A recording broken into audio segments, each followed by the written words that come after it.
Buenos dias. I'm here at the Salt River Pima Maricopa Indian Community, just outside of metropolitan Phoenix. This is a large lot of land bequested onto the Pima and Maricopa tribes in 1879. Since then, they've been doing large-scale agriculture on both sides of what we see here, the Arizona Canal. This is the perfect environment for us to carry out training experiences related to agricultural sustainability. Arizona State University here in metropolitan Phoenix and the Instituto Tecnológico Sonora in Ciudad Obregón, Sonora have partnered on the U.S.-Mexico Team Project.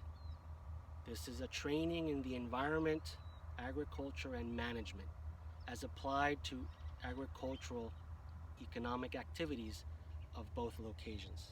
We want to study and help students understand the linkage between natural resources, agricultural economic activities, and the communities that are served by these activities. Ours is an interdisciplinary, cross-cultural,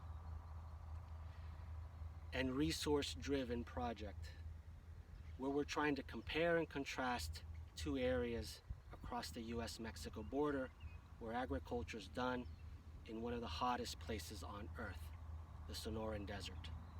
We look forward to this project and to training students and having faculty involvement in a large range of activities where we can expose folks to the research, the practice, and the communities involved.